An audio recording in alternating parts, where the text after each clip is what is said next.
말씀을 들어보도록 하겠습니다. 오늘 말씀은 창세기 41장 38절에서 52절 말씀입니다.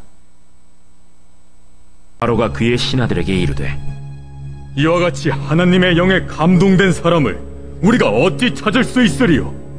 하나님이 이 모든 것을 내게 보이셨으니 너와 같이 명철하고 지혜 있는 자가 없도다. 너는 내 집을 다스리라.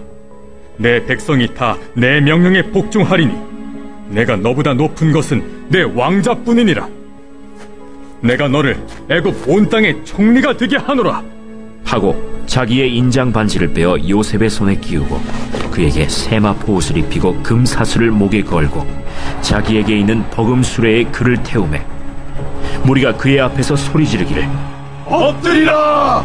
바로가 그에게 애굽 전국을 총리로 다스리게 하였더라. 나는 바로라. 애굽 온 땅에서 내 허락이 없이는 수족을 놀릴 자가 없으리라. 그가 요셉의 이름을 사브낫바네아라 하고 또 온의 제사장 보디베라의 딸 아스낫을 그에게 주어 아내로 삼게 하니라. 요셉이 나가 애굽 온 땅을 순찰하니라. 요셉이 애굽 왕 바로 앞에 설 때에 30세라. 그가 바로 앞을 떠나 애굽 온 땅을 순찰하니 7해 풍년에 토지 소출이 심히 많은지라. 요셉이 애굽 땅에 있는 그 7년 곡물을 거두어 각 성에 저장하되 각 성읍 주위의 밭의 곡물을 그 성읍 중에 쌓아두매 쌓아둔 곡식이 바다 모래같이 힘이 많아 세기를 그쳤으니 그 수가 한이 없음이었더라. 흉년이 들기 전에 요셉에게 두 아들이 나되 곧 온의 제사장 보디베라의 딸 아스낫이 그에게서 낳은지라. 요셉이 그의 장남의 이름을 므낫세라 하였으니 하나님이 내게 내 모든 고난과 내 아버지의 온 집리를 잊어버리게 하셨다. 차남의 이름을 에브라임이라 하였으니 하나님이 나를 내가 수고한 땅에서 번성하게 하셨다. 기도하도록 하겠습니다. 하나님, 오늘도 감사를 드립니다. 하나님의 공급하심을 통해서 우리가 인생을 살아가고 또한 하나님의 도우심을 통해서 지금까지 이 자리에 오게 하심을 너무나 감사를 드립니다. 이 예배하는 자리가 헛되지 않기를 바라고 늘 삶이 하나님께 예배를 통해서 감사와 찬송이 넘칠 수 있도록 인도하여 주시옵소서. 오로지 주님께서 영광 받으시기를 원하며 살아계신 예수님의 이름으로 기도드렸습니다. 아멘. 주님의 은혜와 사랑이 함께 하시길 바라겠습니다. 여러분 삶을 살면서 인생이 어떤 그림일까요? 라고 여러분이 생각해 볼 텐데, 인생은 좋을 때도 있지만 나쁠 때도 참 많이 있습니다. 그렇다면 여러분이 인생의 곡선을 그린다면 어떤 곡선의 그림이 나올까요? 네, 오르락 내리락, 오르락 내리락, 이런 과정이 반복될 것입니다. 살아가는 이러한 인생을 비유한다면 어떤 것으로 비유할 수 있을까요? 제가 봤을 때는 풍년과 흉년, 이것으로 비유하고 싶고, 또 여러분들 바닷가에 가보면 파도가 일 때 물이 쫙 들어오는 순간, 밀물의 순간과 또 물이 쫙 나가는 순간, 썰물의 순간으로 인생을 비유할 수 있을 것 같습니다. 그렇다면 이 비유를 통해서 알 수 있는 이 밀물은 무엇을 나타낼 수 있을까요? 예, 우리에게 필요한 것, 우리가 원하는 것, 물질. 정말 우리가 많은 돈을 가지고 싶은 게 사람의 생각이고 마음입니다.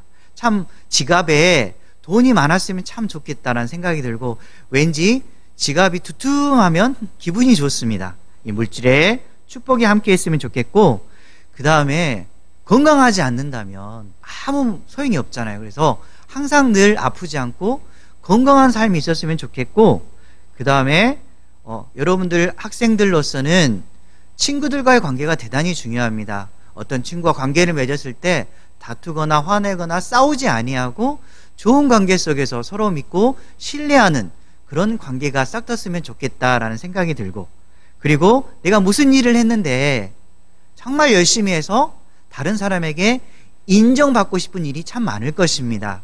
이러한 필요한 것들이 밀물을 통해서 싹 들어왔으면 좋겠다는 생각이 들지만, 또한 인생은 썰물과 같은 인생이 될 수가 있습니다. 자신에게 들어왔던 모든 것들이 한순간에 쫙 나가버릴 수가 있는 것입니다. 그때 얼마나 마음이 아플까요?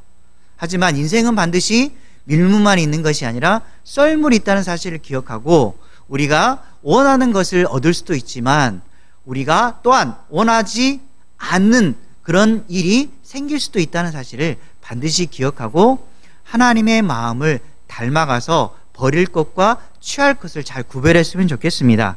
그렇다면 인생의 밀물과 썰물에 풍년과 흉년을 거쳐서 열매 맺는 삶을 살려면 어떻게 해야 될까요? 오늘 말씀을 통해서 살펴보도록 하겠습니다.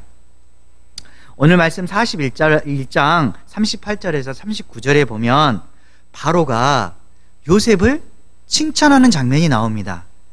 왜 바로가 요셉을 칭찬했을까요? 어떤 내용으로 칭찬했을까요? 요셉은 어떤 사람이었을까요? 여기 보면 첫 번째 보면 하나님의 영에 감동된 사람이라 라고 바로가 직접 고백을 합니다. 하나님의 영에 감동된 사람은 어떤 사람일까요? 네, 하나님의 다스림을 받는 사람이에요. 하나님께서 무슨 일을 하시면 그대로 순종하고 그 다스림 속에서 그대로 따라가는 그런 사람인 것입니다. 그리고 하나님과 늘 함께하여서 하나님과 늘 동행하고 하나님의 뜻에 합당하게 삶을 살아갔을 때 하나님의 형통하심을 입은 사람, 이 사람이 바로 하나님의 영에 감동된 사람입니다. 그렇다면 우리의 삶은 어떻게 해야 될까요? 우리도 마찬가지로 열매 맺는 삶을 가지기 위해서는 가장 먼저 해야 될 것은 하나님의 영에 감동되어야 된다는 것입니다. 즉 하나님의 다스림에 그대로 순종하고 그 다스림을 따라 살아갔을 때 하나님께서 귀한 열매로 채워준다는 것입니다. 항상 여러분은 삶에서 하나님이 나의 주인이다, 그리고 나는 하나님의 다스림을 받고 산다는 사실을 늘 기억하면서 살아가시기 바랍니다.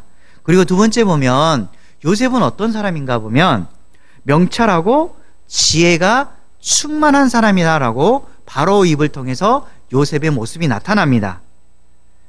이와 같은 경우는 나중에 뒤에 가면 바벨론의 포로 생활을 했던 한 사람이 나옵니다. 아주 유사한 사람이 있죠. 그게 누구일까요? 예, 다니엘입니다. 다니엘도 마찬가지로 요셉처럼 명철하고 지혜가 충만한 사람이라고 나옵니다. 그렇다면 왜 이 요셉처럼 다니엘이 지혜가 충만하고 명철도 충만했을까? 느부갓네살의 고백을 통해서 우리가 알 수가 있습니다. 오늘 말씀 다니엘서 2장 47절 한번 보도록 하겠습니다. 왕이 대답하여 다니엘에게 이르되 너희 하나님은 참으로 모든 신들의 신이시요 모든 왕의 주제시로다. 내가 능히 이 은밀한 것을 나타내었으니 내 하나님은 또 은밀한 것을 나타내시는 이시로다. 아멘. 다니엘이 하나님의 지혜를 따라서 느부갓네살 왕의 꿈을 해석해 주었습니다. 그 꿈을 해석하자 이 느부갓네살에 오는 마음이 있었습니다. 아, 너가 섬기는 하나님이 진짜 하나님이구나. 그 하나님이 은밀한 것을 보여주셨구나.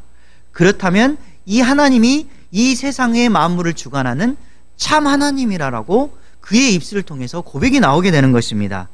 우리도 마찬가지로 하나님의 지혜를 따라서 삶을 구했을 때 이 지혜를 통해서 하나님이 드러낸다는 사실, 이 하나님을 드러냄을 통해서 하나님께 영광을 돌릴 뿐만 아니라 하나님께 인정을 받는다는 사실입니다.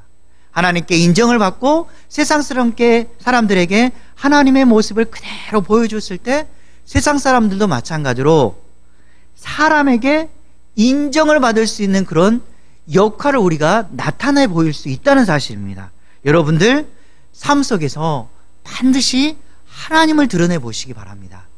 우리가 하나님을 인정하고 하나님 뜻대로 살아갔을 때 세상 사람들이 우리를 바라보고 아, 저 친구는 뭐가 다르구나. 저 친구 마음속에는 정말 다른 무엇인가 있구나. 이러한 마음을 느낄 수 있도록 우리가 삶 속에서 다른 사람들에게 하나님을 보여주는 것입니다.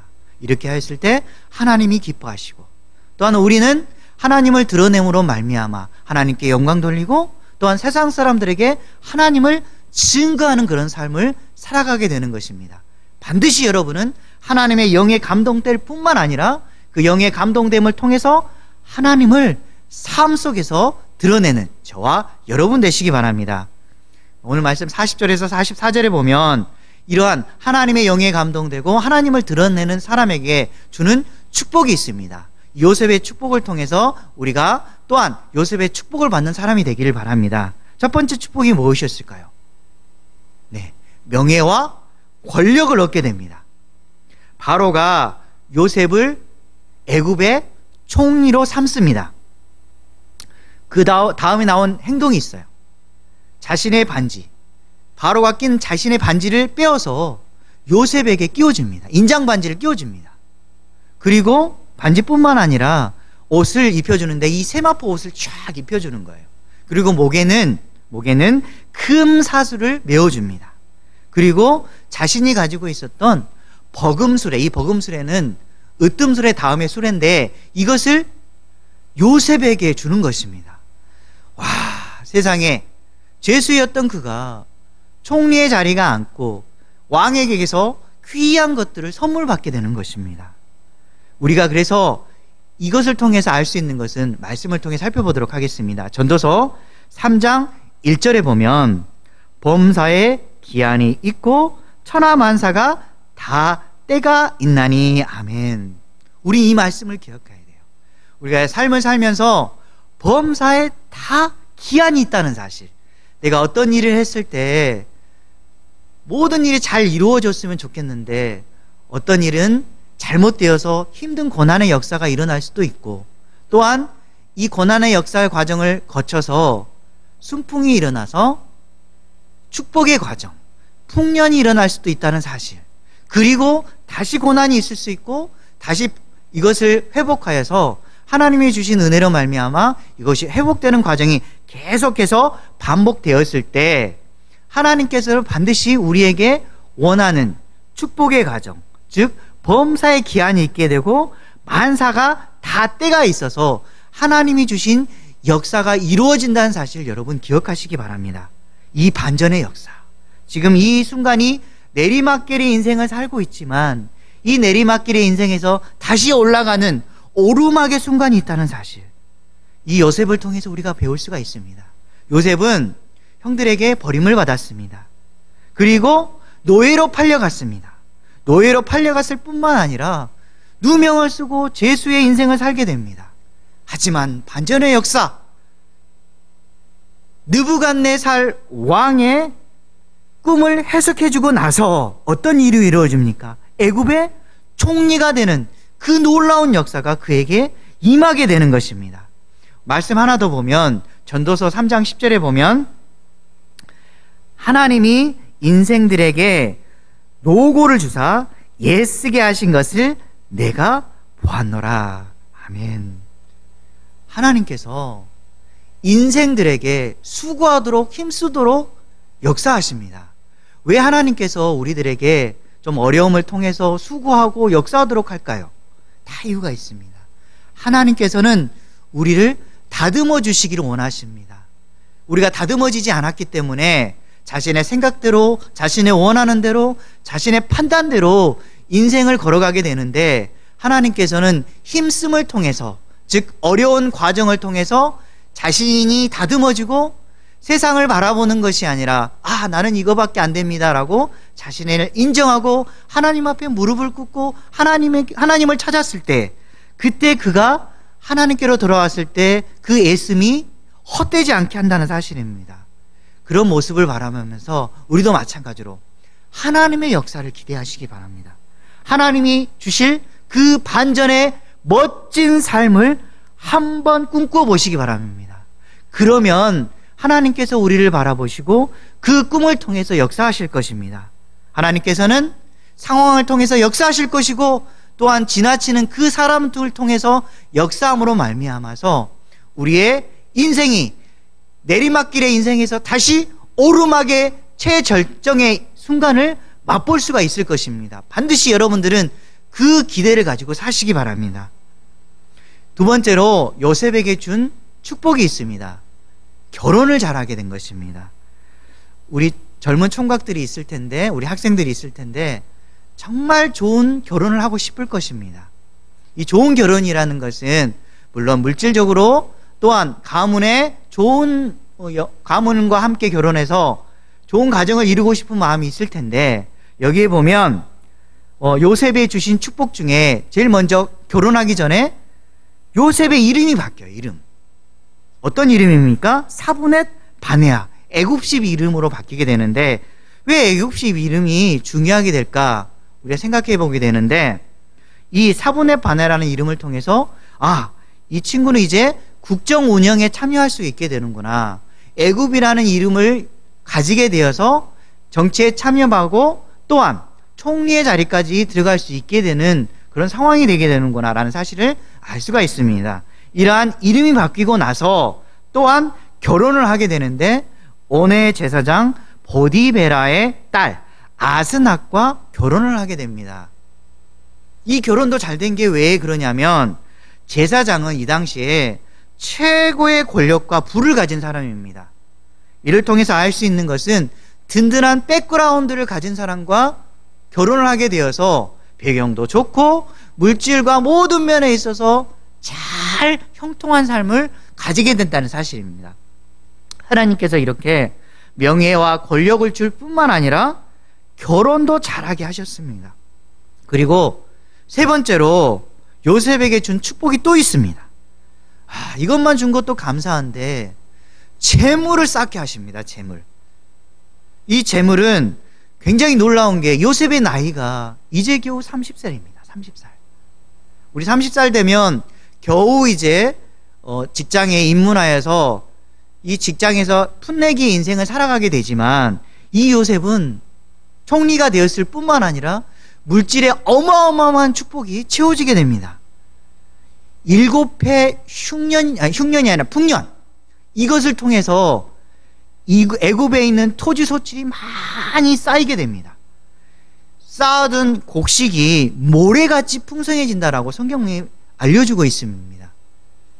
여기서 우리가 한 가지 놀라운 사실을 발견하게 되는데, 요셉은 자신의 곡식단에만 풍성한 열매를 맺는 게 아닙니다.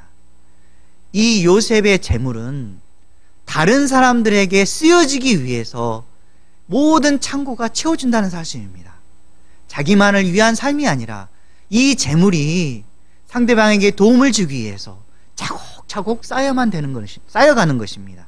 여러분들도 삶에서 내 재산이 쌓여갔을 때, 내 지갑이 채워졌을 때, 이 채워지는 이유가 나만을 위해서 쓰여지는 것이 아니라 이 물질을 통해서 다른 사람에게 쓰여줄 수 있다는 사실, 그리고 나도 마찬가지로 이 재물을 다른 사람들에게 흘려보내서 이 재물의 풍성한 것을 나누어주는 삶을 위해서 내가 살아간다는 사실을 기억하시기 바랍니다. 재물은 반드시 흘러가는 것입니다. 나에게 재물이 왔듯 다른 사람에게 재물이 채워질 수 있도록 내 재물이 나누어지는 것입니다. 이것을 기억하시기 바랍니다. 요셉은 이렇기 때문에 하나님께서 쓰이는 것입니다. 하나님께 쓰임받기 위해서는 재물의 풍성함을 하나님 주십시오라고 하되, 내가 이 재물을 상대방에게 또한 베풀기 위해서 이 재물이 채워져야 된다는 사실을 기억하시고, 항상 하나님 주십시오라되 내가 재물을 채우는 이유는 내가 나누기 위한다는 사실, 그것을 기억하시고 하나님의 은혜 안에 사는 저와 여러분 되시기 바랍니다. 그리고 마지막으로 요셉의 네 번째 축복이 있습니다. 결혼을 잘했잖아요. 자녀도 또한 축복을 받게 됩니다. 이름이 나오죠. 첫 번째 이름, 장남의 이름이 므낫세입니다. 이 므낫세의 이름의 뜻은 잊어버림이란 뜻입니다. 무엇을 잊어버리게 하셨을까요? 이 말씀에 보면 하나님이 모든 고난을 잊어버리게 하셨다는 사실입니다. 17살의 나이에 노예로 팔려갑니다. 그리고 27세의 나이에 감옥에 들어가게 됩니다. 정말 너무나 힘든 삶을 거치지만 30세의 나이에 총리라는 자리에 앉게 됩니다. 13년의 연단의 과정을 하나님께서 보여주고 또한 삶을 거치게 하신 것입니다. 즉 여러분 생각해 보십시오. 이 13년의 가족의 동안에 채색 옷을 입었던, 아버지의 사랑을 받았던 17세의 나이까지는 굉장히 풍년의 삶을 살았지만 17세 이후에는 채색의 옷에서 노예의 옷을 입게 됩니다. 이 노예의 옷을 입었을 뿐만 아니라 오해를 받아서 죄수의 옷을 입게 되는 것입니다. 죄수의 옷. 얼마나 억울하겠습니까? 이 옷들도 힘들 텐데 얼마나 마음속으로 고난과 힘든 부분을 참아낼까, 그런 본인의 갈등이 있었을 것입니다. 하지만 이런 과정 속에서 하나님의 역사로 말미암아 누구의 옷을 입게 됩니까? 총리의 옷을 입게 되는 것입니다. 하나님의 역사입니다. 반전의 역사입니다. 여러분들도 내가 지금 고난의 옷을 입고 있지만 이제 내가 참고 인내해서 하나님 앞에 당당히 섰을 때 하나님께서는 총리의 옷으로 갈아입혀 줄 거라는 그런 마음을 가져야 되는 것입니다. 왜 이런 마음을 가져야 될까요? 오늘 말씀을 보면 야고보서 1장 12절에 보면 이렇게 말씀합니다. 시험을 참는 자가 복이 있나니 이는 시련을 견뎌낸 자가 주께서 자기를 사랑하는 자들에게 약속하신 생명의 면류관을 얻을 것이기 때문이라. 아멘. 시험을 참는 자는 복이 있다라고 말씀합니다. 이 시험을 견뎌냈을 때 하나님을 바라보고 하나님 뜻대로 살려고 무진장 애를 쓰고 견뎌냈을 때 하나님께서 생명의 면류관을 얻게 한다는 사실입니다. 우리가 이 말씀을 통해서 용기를 얻어야 됩니다. 맞아, 내가 이것을 참고 인내한다면 하나님이 나를 잊고 계시지 않으실 거야. 나를 통해서 하나님이 역사하시고 하나님께서 이 인내의 과정을 통해서, 수고의 과정을 통해서 생명의 면류관을 주시기를 원하시는 거야 라고 우리가 마음에 새기면서 살아야 되는 것입니다. 두 번째 또 아들이 있습니다. 에브라임입니다. 이 에브라임이라는 뜻은 창성함이라는 뜻입니다. 여기 고백이 나옵니다. 차남이의 고백. 지금 요셉이 고백하는 게 뭐냐면 하나님이 수고한 땅에서 번성하게 하셨다. 번성하게 하셨다라는 고백이 나오는 것입니다. 보디발의 노예로 살아서 가정 총무로서 열심히 일합니다. 땀을 흘리면서 수고합니다. 최선을 다합니다. 그리고 감옥에서도 원망하고 비방하고 나는 왜 이렇게 되지 않을까라고 그런 부정적인 생각을 가지는 거 아니라 그 자리에서 열심히 수고하고 노력합니다.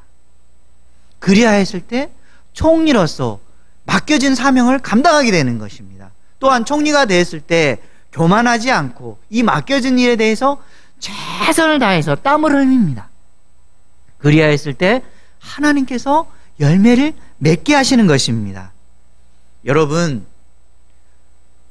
학생이고 또 어떤 분들은 지금 직장에 다니고 교사로서 학생들을 섬기고 있을 뿐만 아니라 가정에서 또한 어느 곳에서든 자신의 일을 하고 있습니다. 여러분 학교에서 공부할 때 정말 자신에게 맡겨진 일에 대해서 최선을 다해서 공부하시기 바랍니다. 나에게 맡겨진 일을 공부하는 겁니다. 하나님께서 원하시는 것은 자신에게 주어진 일에 대해서 최선을 다하고 최선을 다함을 통해서 하나님의 이름을 드러내기를 원하고 또한 내가 부족하였을 때 하나님 앞에 무릎을 꿇고 저는 이거밖에 안 되는데 하나님 저에게 지혜와 청명함과 명철함을 주셔서 공부할 때 더 잘할 수 있도록 힘을 더해 주십시오. 그리고 하나님께서 지혜를 주셨을 때 내가 하나님의 영광을 위해서 살아가게 되고 하나님의 이름을 드높였을 때 세상 사람들이 인정한다는 사실입니다. 여러분 반드시 믿는 사람답게 그 자리에서 열심을 내어 공부하십시오. 이게 하나님의 뜻입니다.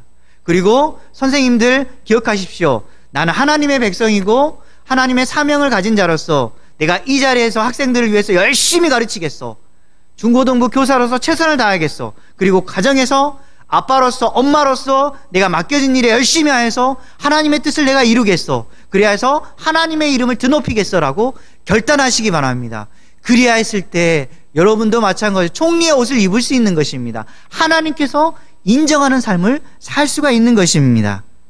그래서 여러분들 하지만 삶을 살다 보면 흔들리는 그런 삶을 살게 됩니다. 코로나로 인해서 많은 어려움을 겪게 되고, 또한 자녀로 인해서 어려움을 겪게 되고, 학생으로서 친구들과의 관계, 또한 공부하는데 너무너무 어려운 부분, 이러한 일이 있을 때 여러분은 반드시 흔들려서는 안 된다는 사실입니다. 이 말씀이 어디에 나와 있을까요? 고린도전서 15장 58절 이렇게 말씀합니다. 그러므로 내 사랑하는 형제들아, 뭐라고 말씀합니까? 견실하며 흔들리지 말고 항상 주의 일에 더욱 힘쓰는 자들이 되라. 이는 너희 수고가 주 안에서 헛되지 않은 줄 알미라. 아멘.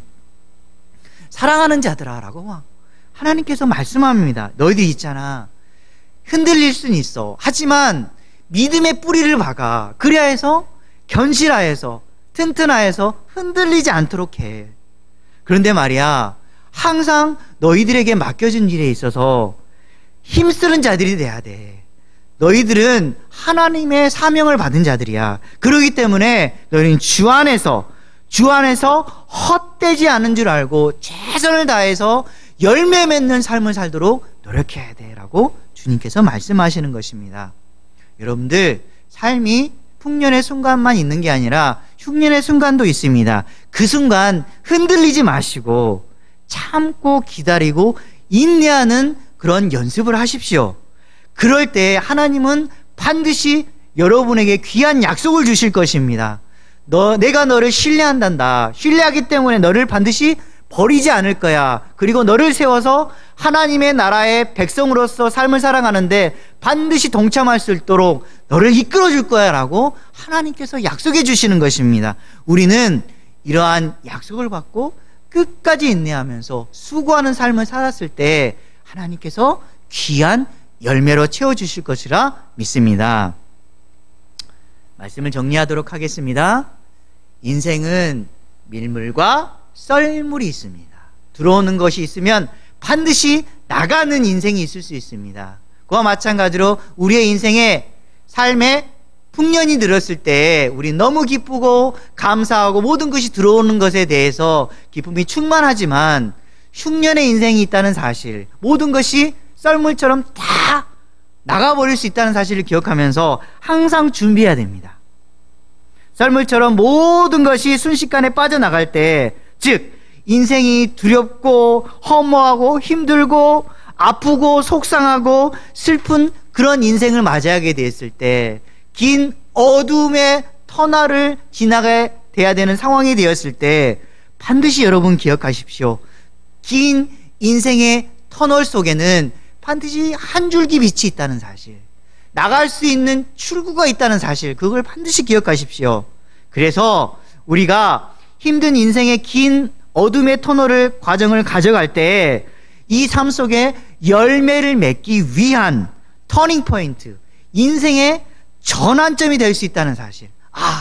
내 인생의 터널은, 이 어둠의 터널은 나에게 있어서 하나님께서 축복하시기 위한 과정이구나. 내가 인생의 이 터널을 지나갔을 때 나의 인생의 전환점이 되어서 하나님의 귀한 열매를 맺을 수 있는 그런 축복의 통로가 될 수 있다는 사실을 기억하고 참고 인내하시기 바랍니다. 그래야 했을 때 열매 맺는 삶을 살기 위해서 우리가 해야 될 일이 있습니다. 첫 번째, 우리는 하나님의 영에 감동되어야 된다는 사실, 주님의 다스림에 순종하고 하나님과 더불어 사는 인생, 하나님과 더불어 사는 인생은 곧 하나님과 동행하는 인생, 그 인생이 되었을 때 하나님과 동행하면서 하나님을 드러내는 삶을 사시기 바랍니다. 그리고 동행하시면서 하나님의 역사를 기대하십시오. 반드시 나에게 인생의 역전의 홈런을 날릴 그 순간, 즉 하나님의 멋진 역전의 삶을 살아갈 수 있다는 사실, 그 사실은 곧 하나님의 나를 이끌어준다는 사실입니다는 것을 반드시 기억하시기 바랍니다. 그리고 항상 인생은 좋은 일만 있는 것이 아니라 흉년의 순간에 있다는 사실, 어두운 긴 터널을 지나갈 때 그것을 반드시 버티고 이겨내시기 바랍니다. 이러한 힘이 있기 위해서는 하나님의 약속을 기억해야 됩니다. 하나님은 반드시 나를 지켜주실 것이고, 하나님은 반드시 나를 도와주실 것이며, 또한 하나님은 나를 사용하실 것이라는 사실을 기억하면서 반드시 기억하고 끝까지 수고하고 최선을 다하는 저와 여러분 되시기를 주님의 이름으로 간절히 소망합니다. 기도하도록 하겠습니다. 하나님, 감사를 드립니다. 하나님께서 저희들에게 귀한 약속을 주셨습니다. 열매를 맺게 해주신다고 하셨습니다. 이 열매를 맺기까지 많은 어려운 과정이 있을지만 그 과정을 통해서 하나님의 영에 감동되어서 수고하고 애쓸 때 하나님의 공급받은 힘을 통해서 애쓸 수 있기를 바라고, 삶을 살다 보면 긴 어두운 터널을 지나게 될 텐데 그 어두운 터널을 지나는 과정에서 수고하고 애쓰되 인내하면서 하나님의 약속을 바라보며 살아갈 수 있도록 도와주시옵소서. 주님, 모든 것을 주님께 맡겨오며 사랑이 많으신 예수님의 이름으로 기도드렸습니다. 아멘.